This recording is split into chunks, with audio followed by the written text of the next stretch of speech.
आदाब नाज़रीन, मैं हूँ शाहिद। आज के वीडियो में मैं आपको ये बताऊंगा कि अगर आप अपने डॉक्यूमेंट में उर्दू और इंग्लिश दोनों पे काम कर रहे हैं तो इंग्लिश के फ़ॉन्ट को आप किस तरह से कंट्रोल कर सकते हैं, क्योंकि ये option by default in design में नहीं है। जैसा कि इन पेज में आपने देखा होगा कि आप लैटिन फ़ॉन्ट का जो साइज़ है उसे आप मॉडिफाई कर सकते हैं। मैं यहाँ दिखा देता हूँ। आई गेस F11 है। हाँ यार, reduce Latin font size 18%। At least यहाँ पे ये तो है कि इंग्लिश का जो भी फ़ॉन्ट मैं यूज़ कर रहा हूँ यहाँ पे उसका टाइप का परसेंटेज कितना होगा, पॉइंट साइज़ कितना होगा, तो ये आई गेस वही कंट्रोल करता है। तो ये चीज़ इन डिज़ाइन में नहीं है, मगर हम यहाँ पे कुछ स्टाइलिंग की हेल्प लेंगे और इसी तरह से हम स्टाइलिंग की हेल्प से हम उस चीज़ को अचीव करेंगे। तो चलें शुरू करते हैं। ये इन डिज़ाइन का एक डॉक्यूमेंट खुला हुआ है मेरे पास, और यहाँ पे आप देखेंगे मेरे पास कुछ डमी मैटर ऑलरेडी मौजूद है, जिसमें अरबिक है और इंग्लिश का भी कुछ मैटर है। इसके अलावा आप देखेंगे कुछ और मेरे पास यहाँ पे जैसे कि ये फ्रेंच के लेटर्स हैं। ए पे सर्कमफ्लेक्स का जो एक्सेंट है वो लगा हुआ है, ए पे यहाँ पे एक्सेंट ग्राव लगा हुआ है, यहाँ पे थ्रेमा लगा हुआ है, यहाँ उमलाउट है, ये आपका जर्मन है। तो इन फ़ॉन्ट्स को इसके फ़ॉन्ट को और इसके साइज़ को किस तरह से कंट्रोल करना है, तो अब हम उस पर काम करते हैं। तो सबसे पहले हम ये करेंगे कि एक पैराग्राफ स्टाइल का विंडो खोलते हैं, और बल्कि उससे भी पहले हम एक कैरेक्टर स्टाइल बनाएंगे। तो मैंने F11 प्रेस किया है अपने कीबोर्ड पे, और अब मैं कैरेक्टर स्टाइल बनाऊंगा। एक ऑलरेडी बना हुआ है यहाँ पे, मैं यहाँ इसे डिलीट करता हूँ, फ्रेश बनाएंगे इसको। तो यहाँ पे ऑल्ट प्रेस किया है कीबोर्ड पे मैंने, और इस पर क्लिक करूँगा मैं, तो यहाँ पे ये विंडो मेरे पास खुलेगी, और यहाँ पे मैं स्टाइल का नाम दूंगा इंग्लिश। बेसिक कैरेक्टर फॉर्मेट में आपको जो फ़ॉन्ट देना है दे सकते हैं। मैं यहाँ पे एरियल दूंगा। साइज़ वगैरह सब मैंने ब्लैंक छोड़ दिया है, क्योंकि जो फ़ॉन्ट उर्दू का होगा वही यहाँ पे होगा, वो बाद में हम देखेंगे, अगर ज़रूरत पड़ेगी तो इसे मॉडिफाई करेंगे। दूसरा काम हमें यहाँ ये करना है कि एडवांस कैरेक्टर फॉर्मेट में आना है और लैंग्वेज को यहाँ से सेलेक्ट कर लेना है, इंग्लिश USA, और अब हम इसे करेंगे ओके। तो ये इंग्लिश का एक कैरेक्टर स्टाइल मेरे पास बन गया। अब मैं आपको दो कोड दिखाऊंगा ग्रैब के, जिसके ज़रिए हम इसे कर सकते हैं इम्प्लीमेंट। एक पैराग्राफ स्टाइल बनाते हैं। पहले पैराग्राफ स्टाइल में जाएंगे और ऑल्ट प्रेस किया अपने कीबोर्ड पे, और इस पर क्लिक करूँगा मैं, और यहाँ पे लिखूँगा मेथड वन, और बेसिक कैरेक्टर फॉर्मेट में मैं अभी इसे ऐसे ही छोड़ देता हूँ। आप अपनी मर्ज़ी का कोई भी फ़ॉन्ट दे सकते हैं, और मैं यहाँ इसे अभी ऐसे ही छोड़ देता हूँ। इसे ओके किया मैंने, और इसी को मैं डुप्लिकेट करूँगा और इसका नाम दूंगा मेथड 2।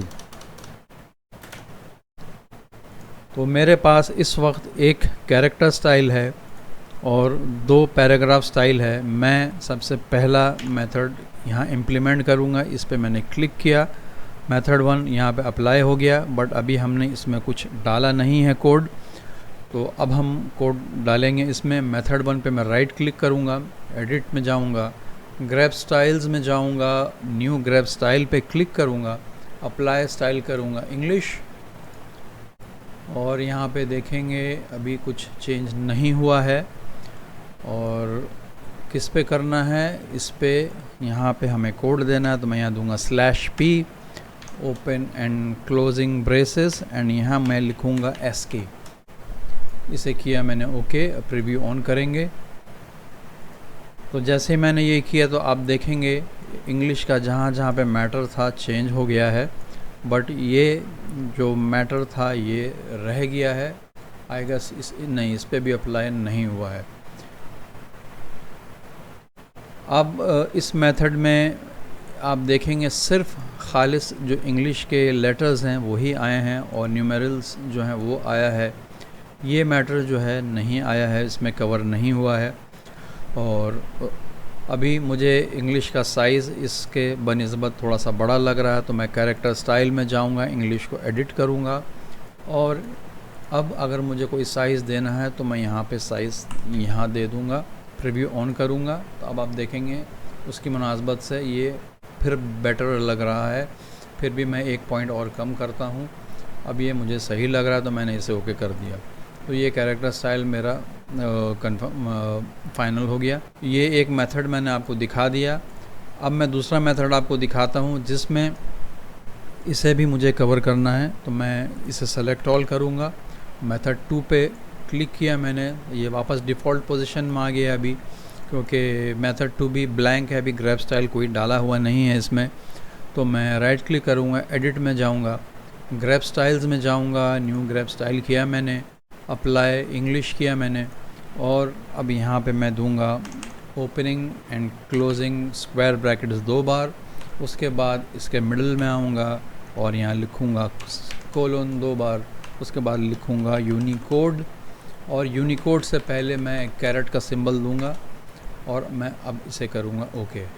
तो अब आप देखेंगे ये भी उसमें शामिल हो गया जो पहले मेथड में हमारे पास नहीं आ रहा था। तो इस तरह से जो है आप इंग्लिश और अरबिक में बैलेंस कर सकते हैं, फ़ॉन्ट साइज़ सेलेक्ट कर सकते हैं, फ़ॉन्ट का स्टाइल सेलेक्ट कर सकते हैं, दूसरी फ़ॉन्ट भी सेलेक्ट कर सकते हैं। ये आपकी मर्ज़ी के ऊपर है। जैसे कि इंग्लिश में अभी मैंने एरियल दे रखा है, अभी इसकी जगह मैं कुछ और भी दे सकता हूँ, बुक एंटिका दे देते हैं। तो अब आप देखेंगे सब बुक एंटिका में चेंज हो जाएगा जितना भी मैटर है। तो यहाँ देख सकते हैं आप बुक एंटिका में। मैं आपको कोड एक बार दोबारा वर्ड पैड में टाइप करके दिखा देता हूँ। पहले मेथड में जो हमने कोड यूज़ किया था उसका ये था वैल्यू ASCII, और दूसरा जो था वो था ओपनिंग स्क्वायर ब्रैकेट 2 बार, क्लोजिंग स्क्वायर ब्रैकेट 2 बार, उसके बीच में 2 बार कोलोन डालना है हमें, उसके बाद यूनिकोड लिखना है और यूनिकोड से पहले एक कैरेट का सिंबल दे देना है। तो ये 2 कोड है, ये मेथड 1 था, ये मेरा मेथड 2 है। इसमें जर्मन और फ्रेंच के जो लेटर्स हैं वो कवर नहीं होते हैं, और इस वाले कोड में आप देखेंगे कि दोनों के दोनों कवर हो गए हैं इंग्लिश के समेत। तो जनाब ये था तरीका अपने मल्टीलिंगुअल डॉक्यूमेंट में उर्दू के साथ किसी दूसरी लैंग्वेज को, यानी कि इंग्लिश हमारे केस में, उसे कंट्रोल करने का, उसके फ़ॉन्ट साइज़ को और स्टाइल को आप अपने हिसाब से कंट्रोल करने का तरीका इस मेथड के ज़रिए आप कर सकते हैं। तो जनाब आज के वीडियो में बस इतना ही है। आपसे जल्दी मिलता हूँ अगले वीडियो में किसी दूसरी टॉपिक के साथ।